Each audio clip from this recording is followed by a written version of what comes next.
네, 안녕하세요. LS증권의 염승환 이사입니다. 최근 저를 사칭하는 여러 유튜브 방송이나 카카오톡 채널들이 상당히 많은데요. 저는 이제 LS증권과 함께하고 있는 이 연불리와 함께 채널에서 공식적으로 방송을 좀 하고 있고, 저를 사칭하거나 돈을 달라고 한다거나 리딩을 원하거나 이런 것들은 다 사기일 가능성이 높기 때문에 여러분들이 각별히 주의를 하셨으면 좋겠습니다. 우리의 등장은 쉽게 뜨거워지는 심장을 지키고 길 잃은 머릿속을 냉철하게 만들 것이다.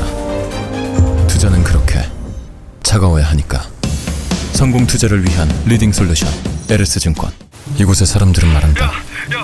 쉽게 뜨거워지지 말라고. 더 간다고 했지? 빨간불일수록 더 차가워지라고. 차가운 고수들의 투자 플랫폼 투혼.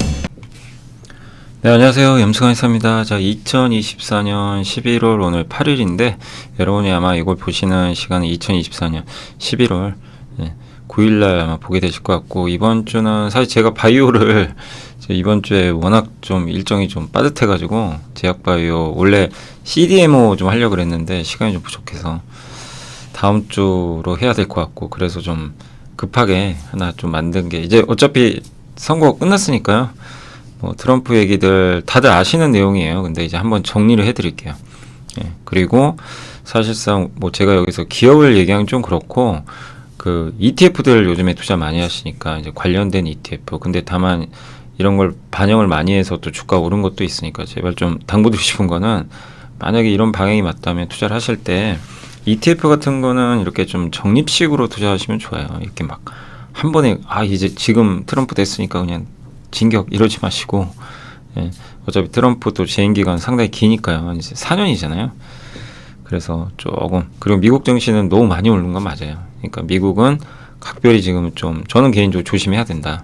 그리고 기회가 또 올 겁니다. 어느 시점에서 좀 급락하면서 그때 비중을 또 늘리려 가시면 되겠죠. 그러니까 항상 그런 속도 조절 하시되, 다만 이제 그런 조정장이 왔을 때 뭘 해야 될지는 준비는 해야 되니까, 그래서 트럼프에 대해서도 알아보고, 그 옆에 이제 일론 머스크가 같이 있다는 게 이번에 좀 가장 큰 차이점이 아닌가라고 생각해서 한번 이렇게 그 사진을 한번 준비해봤고요. 자, 그러면 이제 트럼프 2.0, 이게 이제 삼성 KPMG에서 나왔던 이제 자료 일부를 좀 발췌해왔는데, 뭐 어쨌든 이번에 공화당이 이겼고, 물론 아직 하원이 완전히 끝나진 않아서, 근데 하원도 공화당이 이길 가능성이 높고요. 그 다음에 뭐 트럼프는 이제 연속 당선은 안 됐지만 어쨌든 재선에 출마해서 두 번째로 이제 대통령이 또 됐죠. 그래서 트럼프 2기가 이제 시작이 됐습니다. 그래서 뭐 보시면 뭐 레이건부터 시작을 해가지고 조지 부시, 빌 클린턴, 또 조지 이제 부시 이 아들이죠. 그리고 버락 오바마, 트럼프, 바이든, 다시 이제 공화당으로 가는 그런 이제 그 세상이 다시 열렸다라고 보시면 되겠습니다. 그럼 트럼프 입장령의 이제 가장 큰 특징은 뭐냐? 여기도 나와 있지만 트레이드 앤 타리프스, 그러니까 관세예요. 아마 관세 부과할 겁니다. 이게 가장 메인 정책이다 보니까 거기에 우리나라도 이제 영향을 받을 수밖에 없고, 그 다음에 이제 리스크 테이크, 뭐 그리고 예측 불가능하다. 매뉴팩처링, 뭐 제조 강국으로 만들겠다, 뭐 패러독스, 양립하기 어렵다, 뭐 이런 여러 가지 것들이 있는데, 아무튼 이제 뭐 보고서, 증권사 보고서라든가 신문에 나온 것들을 그냥 좀 종합을 해봤어요. 이것저것 종합을 해서 한번 이렇게 좀 살펴본 결과로는, 기존은 어쨌든 미국 우선주의고 고립주의고요. 그 다음에 제조업을 부활하겠다는 게 가장 큰 목표라고 보시면 되겠고, 그 다음에 경제 쪽에서는 뭐 저금리, 감세, 약달러 이런 구조로 보시면 되겠습니다. 또 외교는 다자간 협상이 아니라 이제 1대1 양자 협상을 할 거예요. 국제기구 탈퇴합니다. 국제기구도 탈퇴할 가능성이 높고, 안보 쪽에서는 이제 전쟁을 끝내겠죠. 그리고 방위비 분담금 아마 요구할 것 같고, 중동 평화, 또 우주군 창설 같은, 우주군 이미 창설은 돼 있지만 더 강화할 것 같고, 그 다음 무역 같은 경우는 이제 보편적 관세, 뭐 중국은 엄청나게 크게 부과하겠죠. 그리고 대중국 관점에선 이제 디커플링, 중국과 완전히 결별하는 거고요. 관세를 대규모로 하고, 산업은 인플레이션 감축법을 폐지하고, 그 다음에 미국에 이제 공장 짓는 걸 우리가 흔히 이제 리쇼어링이라고 하죠. 그리고 핵심 의약품을 이제 미국에 생산하는 그런 구조로 돼 있고, 또 에너지 관점에서는 이제 화석 에너지, 전력망을 현대화하고 원전을 좀 확대하고 이런 좀 구조를 보고 있고, 또 한 가지 큰 게 규제를 좀 완화하는 쪽으로 좀 이제 갈 가능성이 상당히 높다라고 보시면 되겠습니다. 그래서 암호화폐라든가 우주, AI, 자율주행, 예, 이런 쪽에서 규제를 많이 풀어줄 가능성이 있어요. 그러니까 이게 이제 어떻게 보면 그 가장 큰 틀이고, 그리고 트럼프의 속성은 뭐 여러분도 아시겠지만 굉장히 좀 즉흥적이죠. 그리고 빨리 뭘 해야 돼요. 그리고 완전 비즈니스맨이에요. 공짜는 없어요. 그러니까 이제 그 뭘 원하면, 그러니까 미국에서 뭘 받기를 원하면 다 줘야 돼요. 예. 그러니까 이제 지금 대표적으로 우리 한국에 요구하는 게 방위비 분담금. 왜?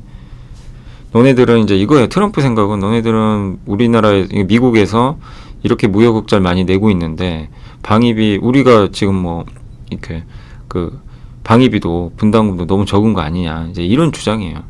예. 우리 입장에서 이제 굉장히 답답하죠. 예. 우리가 잘해서 무역 수지 흑자 낸 거 아닌가요? 그죠? 미국이 도와준 게 아니라, 그잖아요. 예. 현대차가 잘해서 본 거예요. 예. 뭐 현대차는 전기차 보조금도 못 받았잖아요. 예. 근데 이제 트럼프 생각은 그게 아니에요. 우리가 잘해서 본 건데, 예. 미국이 마치 도와줘서 본 것처럼 얘기를 하고 왜 방위비 분담금을 안 내냐. 예. 좀 그럴 수 있지만 저게 트럼프의 생각입니다. 그러면 이제 우리가 뭔가를 얻고 싶으면 뭐 예를 들면 방위비 분담금을 올려준다거나 이런 이제 딜이 있어야 협상이 가능한 사람이에요. 그러니까 그리고 1대1 협상을 해요. 다자간 협상 같은 건 없어요. 그래서 초기에 이게 이제 내년 1월에 취임할 때 대통령이, 저는 개인적으로 좀 빨리 가야 될 것 같고, 가서 트럼프랑 협상을 되게 잘해야 될 것 같아요. 특히 한미 FTA 체결 국가니까 그거를 얼마나 잘하느냐가 좀 굉장히 중요한 관건이 될 것 같습니다. 그러니까 외교력이 또 어느 때보다 좀 상당히 중요하다. 아무튼 한국한테는 여러 가지로 되게 어려워요. 좀 흐름상 좀 불편한 부분들이 많을 수밖에 없다. 특히 우리는 무역이기 때문에 이 관세부가, 우리는 지금 미국의 수출 비중이 엄청 늘어난 거 아시잖아요. 많이 늘어났는데 이 상황에서 이렇게 관세를 부과하면 좀 힘들 수밖에 없죠. 그동안 경제 체질을 중국에서 미국으로 바꿔놨는데, 예, 그게 좀 쉽지 않아. 이제 또 미국이 규제라면 어려워지는 거죠. 근데 이거는 모든 나라에 다 똑같이 적용하면 돼요. 예, 그러니까 한마디로 미국 기업은 좋고 미국 외기업은 좀 힘들어지는, 예, 상황으로 갈 수밖에 없는 것 같습니다. 그래서 미국 증시가 뜨거울 수밖에 없는 거죠. 그리고 이제 뭐 많은 분들이 얘기하지만 결국 승자는 일론 머스크다. 뭐 아시겠지만 100만 달러 살포했잖아요. 매일 그 이렇게 추첨해가지고. 예, 이 사람은 모든 걸 그냥 트럼프에 올인해 버렸어요. 근데 배팅에 성공했고, 많은 그 이 빅테크 CEO들이 그냥 양다리 걸쳤죠. 여기도 돈 주고 저기도 돈 주고 약간 그런 스타일인데, 여기 그 일론 머스크는 그냥 하나에 올인을 해버렸습니다. 아, 요게 좀 표가 가려지나요? 요렇게 좀 옮길게요. 그래서 예, 완전히 이제 그게 배팅에 성공을 해버렸고, 예, 근데 이제 둘의 이해관계가 너무 일치하죠. 트럼프랑 우주에 대한 생각이 똑같아요. 일론 머스크는. 그래서 둘 다 이제 워낙 우주 사업을 열심히 하는 사람이니까 저궤도 위성통신 성장할 것 같고, 또 비트코인 국가 전략자산, 비트코인 이제 결제하기를 원하고 있죠. 네. 규제 완화, 자율주행 로봇 우주 산업은 다 규제 산업, AI까지 이거 규제를 풀어줘야 돼요. 그래야 맘 놓고 기업들이 활동을 하거든요. 근데 다 규제 산업인데, 예, 이거를 어떻게 보면 이제 일론 머스크가 행정부에서 중요한 요직을 맡을 가능성이 높습니다. 뭐 나중에 대통령 할지도 모르겠어요. 지금 분위기 봐서는. 그 미국 저 국기에 대고 이렇게 격리하고 있던데요. 예, 사진 보니까 아주 멋있게. 그래서 어쨌든 지금 상당히 일론 머스크는, 예, 그 미국에선 어떻게 보면 지금 완전히 영웅이 돼버린 그런 모습으로 좀 나오고 있는 것 같습니다. 근데 우리가 이제 투자 관점에서 봤을 때 제가 그냥 정리는 해본 건데 요 정도 같아요. 트럼프에 맞는 건. 예, 요 정도 같고, 다만 이게 무조건 정답은 아닙니다. 또 상황이 바뀔 수 있어요. 정책이 나와봐야 되는 건데 현재까지 나왔을 때는 이제 ETF로 봤을 때는 요런 쪽이 좀, 예, 그 수혜를 받을 가능성이 있다. 그래서 이제 우주항공은 요게 이제 주로 미국 ETF가 좀 많아요. 그래서 보시면 뭐 UFO예요. 말 그대로. 암호화폐는 우리나라는 아직 현물 ETF가 없어서 선물 ETF로는 이제 BITO. 예. 그럼 자율주행은 사실 자율주행은 그냥 테슬라죠. 그냥 테슬라고 AI 반도체 쪽에서 이제 반도체죠. 미국의 대표 반도체 뭐 많은 분들이 SOXX인가요? 그거 하시지만 또 25개 정도 이렇게 추려놓은 게 SMH, 로봇은 보츠, 예. 그 다음에 원전은 이제 URA, 조선은 뭐 우리가 최고니까 뭐 소울 조선 탑3, 바이오는 타이거 바이오 탑10, 그 다음에 이제 전력기기 그리드, 인프라 투자하는 쪽이죠. PAV, 그 다음에 안보 있죠. 안보인데 첨단 안보 기술이 들어간 거. 그걸 이제 SHLD. 예, 요런 ETF들이 있으니까 요런 것들 중에 여러분들이 뭐 일례로 이제 요렇게 뭐 한번 보시면 될 것 같아요. 여기가 그 퍼플렉시티 아시죠? 퍼플렉시티. 뭐 여러분도 제가 워낙 많이 소개해드렸죠. 퍼플렉시티 여기도 있죠. PERPLEXITI. 뭐 네이버에 검색하셔서 퍼플렉시티 그냥 한글로 쓰셔도 나오는데 만약에 이제 이런 거예요. 이게 궁금하다. 근데 뭐 UFO가 뭐냐? 그러니까 아니면 뭐 여기 그 뭐 예를 들면 로봇 ETF 볼까요? BOTH TZ. 네, 아이고.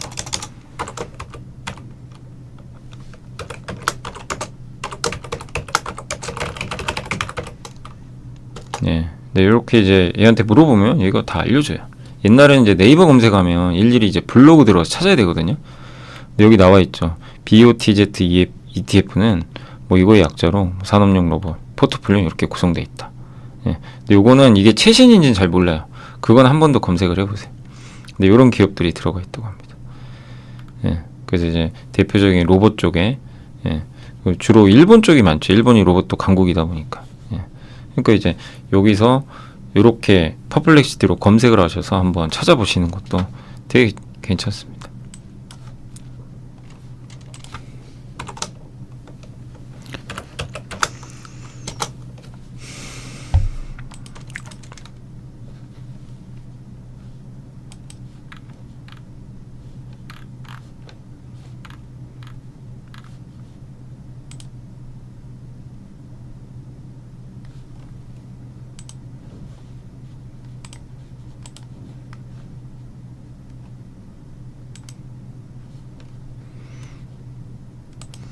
근데 이제 여러분들이 이렇게 ETF 보시다가 궁금하신 것들 있잖아요. 그러면은 요 퍼플렉시티 아시죠? 퍼플렉시티. 뭐 네이버에 들어가셔가지고 퍼플렉시티 검색하시면 이런 사이트가 뜨는데 무료로도 충분히 이용할 수 있고요. 여기 들어가셔가지고 뭐 예를 들면 UFO ETF가 도대체 뭐냐 예.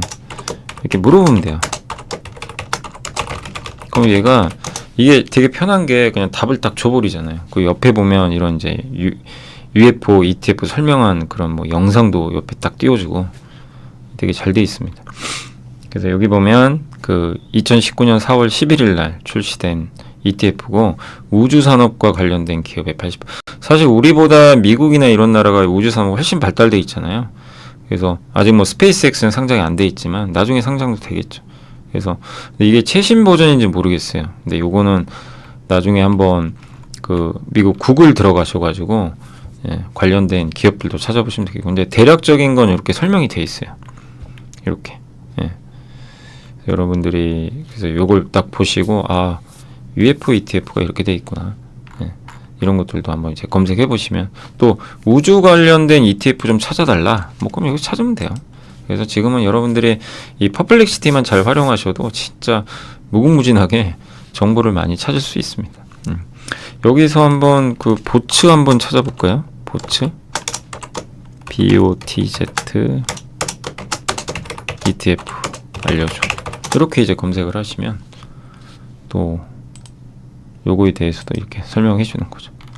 티커보츠 예, 나온 지 꽤 됐고 로봇 관련된 기업에 이렇게 딱 엔비디아부터 뭐 이렇게 나와 있습니다. 다만 이것도 최신 버전인지는 한번 확인을 해보시고 여기 이제 옆에 숫자 보면 요게 이제 그 출처 따라서 이렇게 누르면 거기 들어갑니다. 원본이 이렇게 나와요. 예. 그래서 여기서 또 요즘엔 또 검색도 잘 된 아니 그 한글 아마 번역도 될 거예요. 되기는. 네. 그래서 아무튼 보시면 될 것 같습니다. 그래서 그걸 좀 먼저 말씀을 드렸으니까 참고를 해주시면 일단 또 좋을 것 같습니다.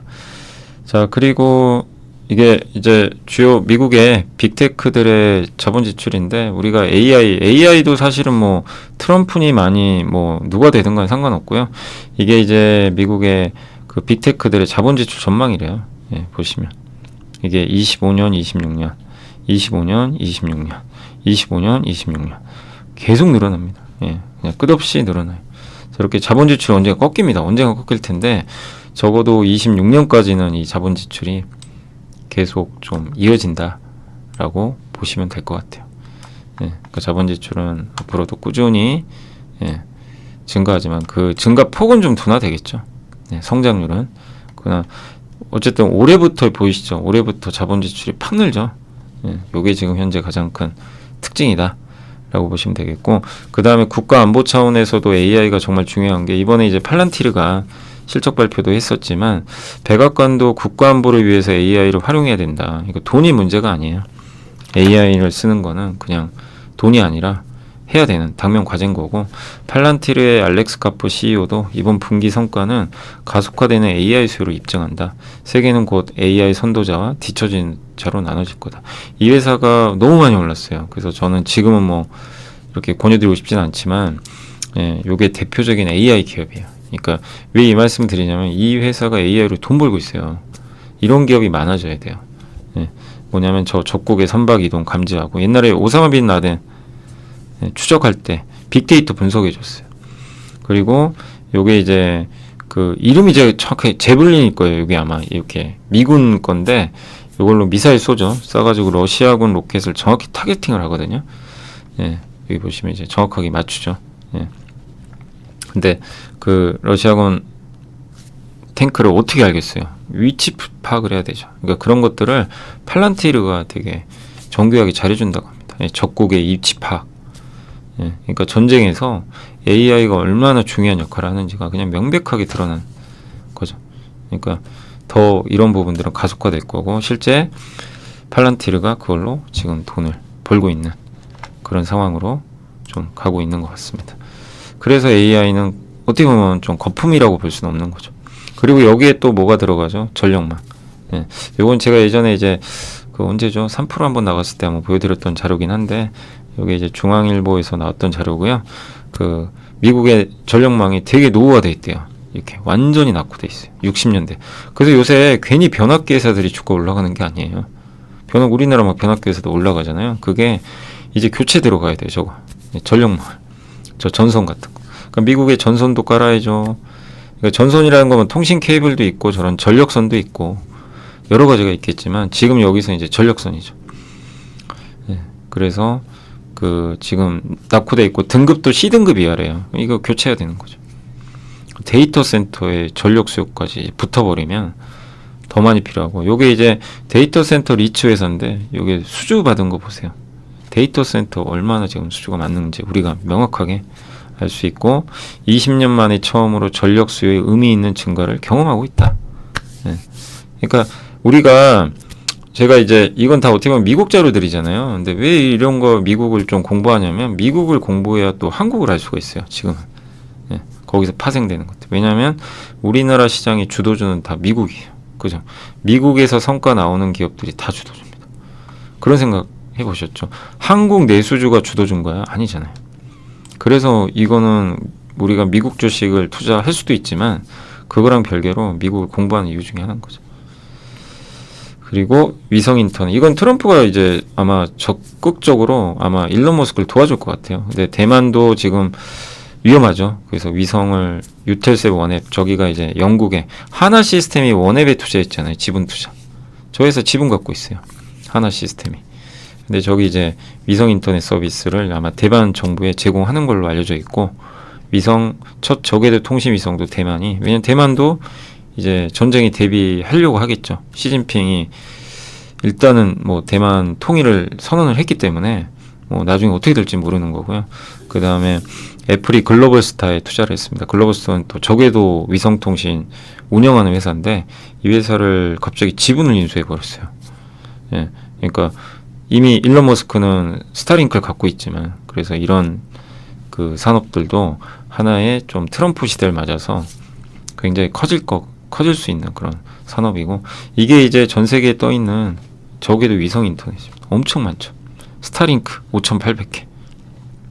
그냥 상상이 안 가고요. 원앱, 이리디움, 글로벌스타, 아까 애플에, 예, 이런 기업들이 지금 이런 사업들을 하고 있고, 앞으로도 많이 띄우고 우리나라도 띄우겠죠. 계속. 예, 계속 이게 가속화되고 있다. 그리고 또 이제 트럼프가 뭐라 그랬죠? 우리 군함 좀 도와주세요. 그 윤석열 대통령한테 바로 전화해가지고 한국의 조선과 할 일이 많다. 그래서 조선주가 그냥 날아가 버렸죠. 예. 근데 왜 그러죠? 이건 한번 예전에도 보여드렸던 것 같은데, 그 월스트리트 저널에서 나왔던 자료예요. 근데 우리나라는 군함이 부족합니다. 아니, 우리나라가 아니라 미국의 군함 보이세요? 빨간색, 아니 파란색 군함이 정체돼 있죠. 그 사이에 중국은, 여기서 전쟁 나면 군함끼리 싸우면 중국이 이겨버릴 수도 있어요. 그 다음에 이게 건조 비용이 이렇게 비싸요. 1억 6, 이거는 그러니까 6억 달러, 1억 16억 달러 건조 비용이. 그 다음에 조선소가 4개밖에 없고. 그래서 월스트리트 저널은 그 중국이 지금 2027년까지 전쟁 준비를 했다고 하니까 거기에 맞서서 미국은 한국에 도움이 필요하다. 이미 얘기가 나왔고, 그걸 트럼프도 알고 있죠. 그래서 저는 바로 전화한 거야. 전화해가지고 이제 하면서 조선, 네, 좀 도와달라. 네, 이렇게 좀 얘기가 나온 것 같습니다. 그래서 당연히 뭐 우리가 뭐 조선 강국이니까, 예, 이제 그런 부분들이 일단은 이제 그 조선 업종에 새로운, 근데 조선 군함이라는 건 좀 시간 걸려요. 그러니까 주가가 그런 것 때문에 너무 오르는 건 좀 경계는 하셔야 돼요. 마치 뭐 당장 내일 될 것 같잖아요. 시간 좀 걸립니다.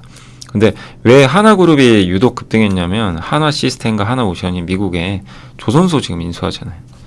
그래서 좀 제일 유리하지 않냐, 아마 이제 그런 기대감 때문에 더 강했던 것 같습니다. 예, 그래서 그렇게 좀 보시면 되겠고요. 그래서 한번 이제 주요 ETF들하고 그 이슈들 한번 소개해드렸고, 그 다음에 요건 그냥 참고만 하세요. 그 배당 ETF니까.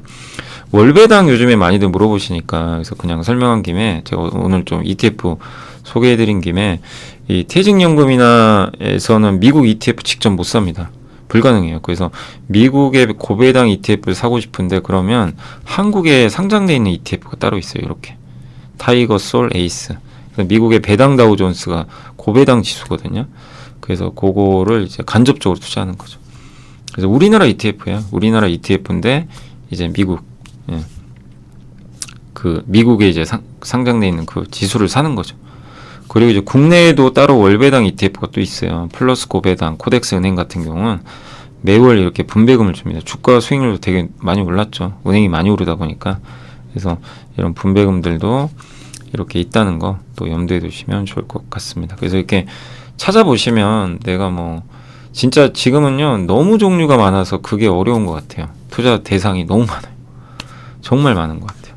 그게 너무 많아서 좀 어렵지, 여러분들이 아무튼 맘만 먹으시면, 네, 정말, 네, 되게 종류는 많다라고 보시면 되겠고, 요건 세금인데, 다만 이제 ETF를 투자하실 때는 좀 세금도 약간 좀 고민을 하셔야 됩니다. 왜냐하면 ETF는 국내 주식형은 양도세 없고, 배당 아까 분배금 봤죠. 분배금은 15.4% 뗍니다.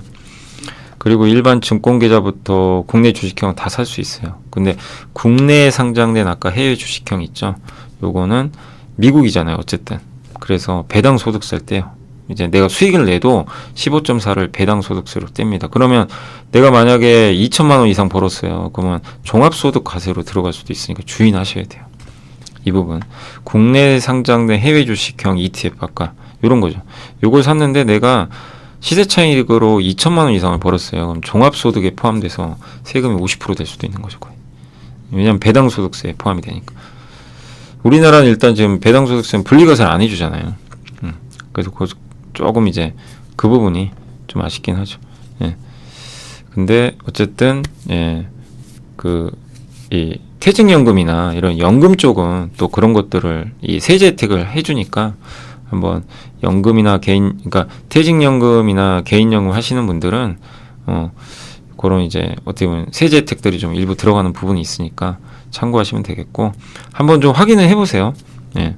저도 좀 헷갈리네요. 이게 퇴직연금과 개인연금 분리과세를 해주는지 한번 좀 검색을 해봐야 될 것 같습니다. 일반 증권계좌로는 안 돼요. 일반 증권계좌로는 그 종합 그 과세 내셔야 되고, 그 ISA랑 개인연금, 퇴직연금은 분리과세를 해주는지 그건 한번 확인해 봐야 되겠습니다. 그리고 예. 그 검색하면 나오니까 한번 또 확인해 보시고요. 그 다음에 해외 상장된 ETF 같은 경우는 해외에 상장된 거 있죠. 직접 미국의 ETF 살 때는 요건 그냥 심플해요. 그냥 미국 주식과 똑같아요. 22% 그냥 예. 세금 냅니다. 예, 250만 원. 그러니까 이건 미국 주식과 차이가 없고, 분배금 배당이죠. 배당에 관련해서 15% 미국은 이렇게 되고, 다만 일반 증권 계좌밖에는 못해요. 그러니까 ISA나 개인연금이나 이런 퇴직연금으로는 미국 ETF 직접 살 수는 없어요. 그건 좀 어렵고, 예, 그건 좀 염두에 두시고, 다만 이제 미국 ETF를 사고 싶으면 국내 상장 해외 주식형 ETF를 사셔야 돼요. 어디로? 퇴직연금이나 개인연금, ISA에서는 살 수 있으니까. 그렇게 하시면 또 좋을 것 같습니다. 그리고 해외 ETF 직접 투자랑 국내 상장 해외 ETF 이렇게 투자 이렇게 나눠져 있는데, 250만 원 수익까지는 그 해외 ETF 직접 투자하시는 게 조금 더 유리하고요. 연 833만 원부터 2천만 원까지 또 수익은 국내 상장 해외 ETF가 또 유리하다고 합니다. 왜냐하면 2천만 원이 왜 그러죠? 2천만 원 넘으면 종합소득과세로 가요. 예. 그러니까 이건 이제 선택의 문제예요. 나는 2천만 원까지는 아니고 연 한 833만 원에서 2천만 원 정도의 수익이 날 것 같다. 그러면 해외 직접 ETF를 사는 것보다, 왜냐하면 해외 상장 ETF는 22% 내야 되잖아요. 그죠? 예, 250만 원 공제니까 공제하고 그걸 감안해 보면 833만 원부터 2천만 원 정도의 연 수익이면 국내에 상장된 이걸 사는 게 좋아요. 요거 타이거 미국 배당 다우존스를 예를 들면. 근데 그 250만 원 정도까지만 수익이다. 뭐 예를 들면 그러면은 해외 ETF 그냥 직접 투자하는 게 더 유리할 수도 있죠. 그리고 국내 상장 ETF는 아까 말씀드린 2천만 원 이상이면 종합과세니까. 근데 그건 확인해 보세요. 예, 퇴직연금과 개인연금 IS에서 이게 분리과세 되는지 제가 그건 정확하게 지금 기억이 안 나서 갑자기 예, 한번 검색해 보시면 좋을 것 같습니다. 그래서 이게 해외 ETF냐 이런 국내 상장 해외 주식형 ETF냐 요런 거는 한번 선택을 해보시면 좋겠고, 결국 정답은 없어요. 그러니까 너무 많은 상품이 있고, 그런데 항상 세금이 되게 중요하잖아요. 예, 세금을 적게 낼수록 재테크는 성공하는 거거든요. 그래서 이런 것들도 고민을 해보시면 또 더 좋을 것 같습니다. 마지막으로 이게 관세전쟁 한복판에 성장한 기업들이라는 제목을 달아봤는데, 그 여기도 이제 휠라홀딩스도 있고 FNF도 있지만 한번 보시면 그 엄청나게 이제 한 그때 농구천재님 계시죠? 그 네이버 블로그 운영하시는 이제 그분이 올렸던 자료에도 있던 건데, 예, 뭐냐면 휠라홀딩스하고 FNF가 그때 미중 관세 전쟁할 때 엄청나게 중국이 안 좋았잖아요. 그 와중에 FNF는 MLB란 브랜드를 달고 있으니 중국인들이 얼마나 싫어해요. 근데도 엄청난 성과를 냈어요. 그 관세 전쟁 한복판에서 돈 벌었어요. 그냥 MLB가 엄청 잘 팔았어요. 휠라홀딩스도 잘 나갔어요. 중국 쪽에서. 저 슈츠, 저게 어글리 슈츠였나요? 예, 아무튼 이름이 그랬던 것 같은데, 아니 그 뭐죠? 저게 이름이 아무튼 그 제가 이름은 정확하게 했는데 디스크립트 2인가 아무튼 그랬던 것 같아요. 근데 아무튼 이제 저 신발이 굉장히 잘 팔리면서 성장했고 지금은 예전 같지 않은 거죠. 예, 그러니까 여기서 핵심 뭐냐면, 저도 말씀드리고 싶은 게 제일 중요한 건 결국엔 예, 이런 이제 그 뭐 관세 전쟁이고 지금 뭐 또 미중 갈등도 더 심해질 텐데, 이런 상황 속에서도 매출 성장 나오는 기업은 그냥 주가 가는 거예요. 아무리 좋은 환경이도 돈 못 벌면 못 가는 거고요. 그 핵심은 너무 트럼프의 뭐 이런 거에 너무 우려는 하지 말자. 그냥 막연하게 공포감 갖지 말고, 이런 악조건에서도 돈 벌 수 있는 기업이 있는지 없는지를 찾아서 그게 찾으면 거기에 힘을 실어줘야죠. 그거를 해야 될 것 같아요. 계속. 저도 당부드리고 싶은 게 뭐가 될지 몰라요. 제가 이제 몇 개 아이디어는 소개해드렸지만 그게 될 수도 있고 딴 게 될 수도 있습니다. 그건 모르죠. 그건 모르는 일이지만 어쨌든 우리가 해야 될 거는 예, 그런 기업들을 찾아내야 되겠죠. 예, 트럼프 2기 시절에 어떤 기업이 이 악조건을 뚫고 매출 성장할까? 그거를 계속 좀 작업을 좀 해 나가야 될 것 같습니다. 그러기 위해서는 계속 좀 더 공부를 해야 될 것 같습니다. 네. 자, 아무튼 이제 여기까지 좀 해드렸고, 제가 이제 부득이하게 좀 이게 헬스케어 자료가 아직 준비가 안 돼가지고 이걸로 좀 급하게 좀 만드느라고 좀 미진한 부분이 있을 수 있으니까 그런 점은 조금 양해해 주시고, 여러분들이 또 투자 한번 아이디어 정립을 한번 해주셨으면 좋겠습니다. 자, 저는 이만 물러가겠습니다. 감사합니다. 우리의 등장은 쉽게 뜨거워지는 심장을 지키고 길 잃은 머릿속을 냉철하게 만들 것이다. 투자는 그렇게 차가워야 하니까. 성공 투자를 위한 리딩 솔루션 에르스증권. 이곳에서 배웠다. 믿음은 상처만 남긴다는 것을. 끝내야 할 때는 차갑게. 차가운 고수들의 투자 플랫폼 투혼.